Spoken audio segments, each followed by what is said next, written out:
बढ़िया बात है। देखा क्या भाव देखा।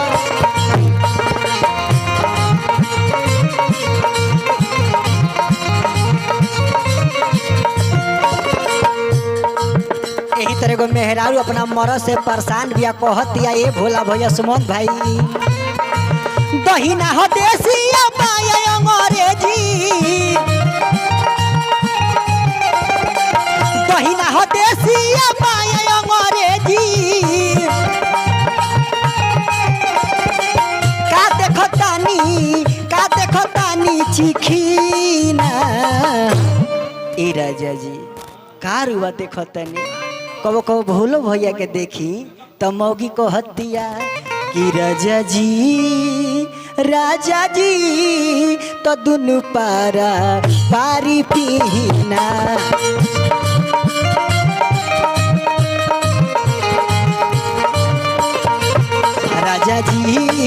राजा जी दुनु पारा पारी पीना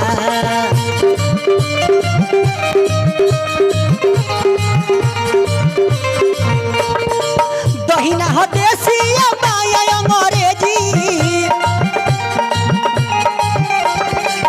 दहिना हो देसिया पाया अंग्रेजी का देखो तानी चिखीना ए बंटी बाबा मौगी बड़ी वियोग में कहतिया कि राजा जी तो दुनु पारा पारी पीना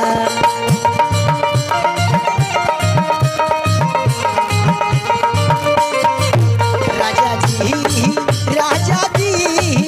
दुनु पारा पारी पीना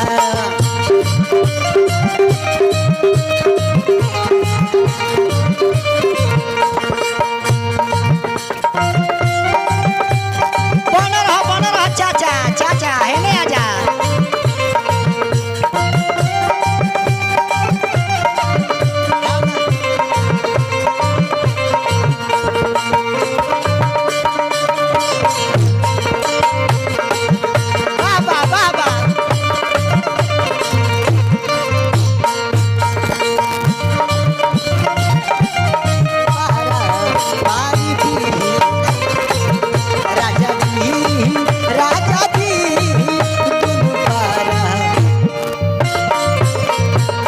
कहते हैं भोला भैया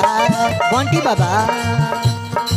भट्टी के माजा राजा लिहिया जो घर में महुआ से नासा ढेर बाबे जी नजर में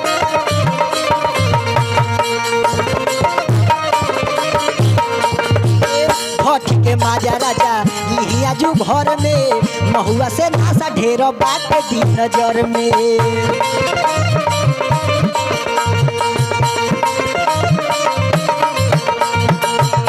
सलमान खान होइए संवरिया रवा सलमान खान होइए संवरिया हमरा उर कैटरीना हमारा आरोही मोबाइल वाला भाई बड़ी निमन हंसता रे तब मौगी को हत्या राजा जी दुनु पारा पारी पीना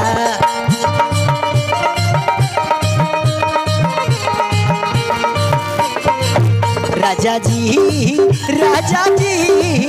दुनु पारा पारी पीना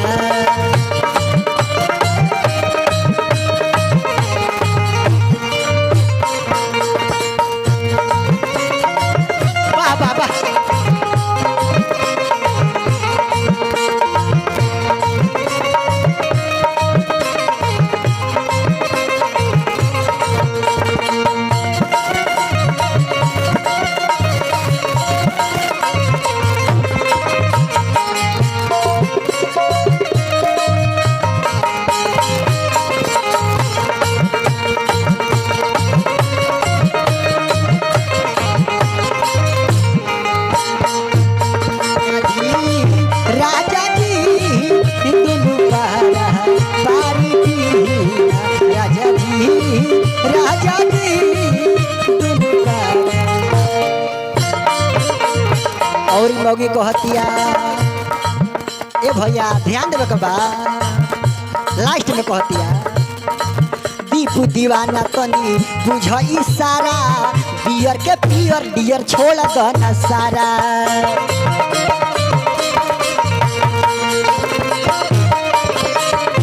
दीपू दीवाना तनी बुझ इशारा बियर के पियर डियर छोड़ दना सारा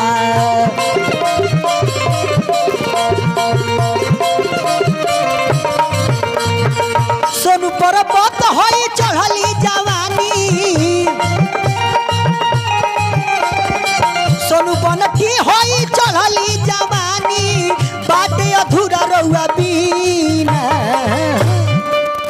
सोनू पर्वत बंटी बाबा होई चढ़ली जवानी कि सोनू पर्वत होई चढ़ली जवानी बाटे अधूरा रहुआ बीना झटका हो दीपू दीवाना के